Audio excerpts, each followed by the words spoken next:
Hi, I'm Marc Sanders. I'm a chiropractor. I qualified in 2017 from the ACC University College with a degree in chiropractic. Also had a previous degree in 2009 in biochemistry. Um, in terms of what I'm doing at the moment, I'm currently in clinical practice seeing patients in West London and also a PhD student within the Faculty of Medicine at the University of Southampton, a project that's funded by the Chiropractic Research Council. So I'm supervised by Professor Dave Newell, Dr. Jonathan Field, Dr. Jane Vennick at the University of Southampton, and Dr. Neil Osborne from the ACC. My PhD is in primary care and population sciences, and my research topic itself is on the integration and collaboration of chiropractors with and within healthcare systems, with a specific focus on UK chiropractors. In terms of my career path so far, and in terms of arriving at my current position as a PhD student, as I said previously, I had a degree in biochemistry, but I've always been interested in research. And at undergrad level, I published 2 papers on an experimental malaria research.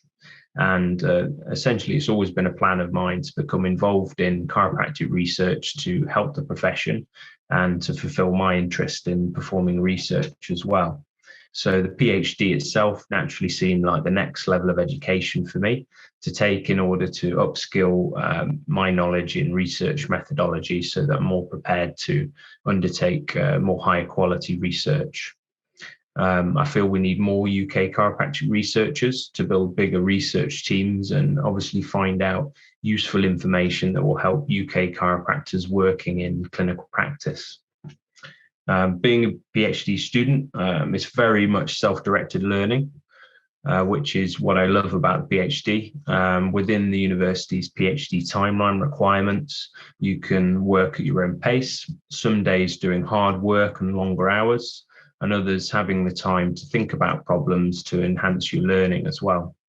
So I dedicate specific days to the PhD and to clinical practice, as it's a different type of thinking required for each. I find it's easier than switching gears on the same day, so I can focus on each separately and give my best. I also enjoy the intellectual challenge of the PhD. It's definitely a different level of thinking than clinical practice. And I enjoy the time, flexibility, and the time and headspace to think about these more complex problems. I think it's also great that you can pick a research topic that you personally want to work towards. So for me, even before I started the ACC, I wanted to become involved in projects that would highlight the skills and competencies of the chiropractic profession so that we could have better recognition by the general public and other healthcare professionals for what we do. So this PhD fits perfectly with that goal. In terms of where I see my PhD taking me, I think it will open up lots of opportunities, some of which I won't know until I've completed the PhD. But already have been collaborating and discussing with chiropractors and researchers internationally, and I'm developing good relationships with researchers at the University of Southampton too. So in terms of options I can see at the moment, I may become a university researcher, either full or part-time, potentially teaching, or through my work in understanding the NHS, perhaps a role within the NHS working as a chiropractor or and helping chiropractors to integrate with or within the NHS.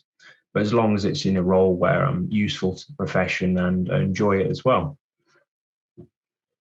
In terms of those who may aspire to take up a PhD, in terms of any advice that I might give, I would advise you to think about the PhD research topics that you find really interesting, and that would have a pragmatic impact for the profession.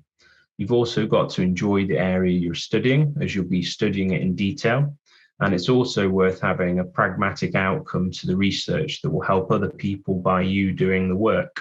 It'll be more rewarding for you, and it's a great thing to help others. Once you've actually started your PhD, or join the PhD student groups at your university in your subject area or department. They can be very supportive and help you navigate different parts of your PhD. Some of the students are at different stages of their PhD, so they have the experience to help if you get stuck. Chat with your PhD supervisors regularly. They can make sure you're on track and give you some degree of accountability to keep your PhD progressing at a good rate. They've also been through it all before, and they're full of wisdom and insights that are extremely helpful.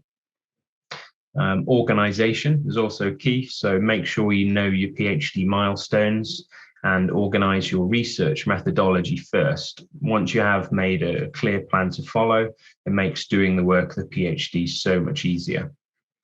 Enjoy the process as well. Much like your chiropractic degree, the time does seem to go quickly, so enjoy each stage of the research rather than aiming for the finishing line, so to speak.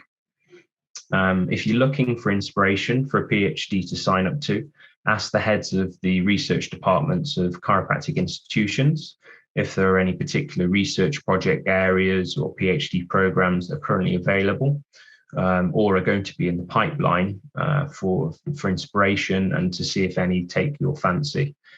They can help put you in touch with those running the programs to give you more information to help you make your decision.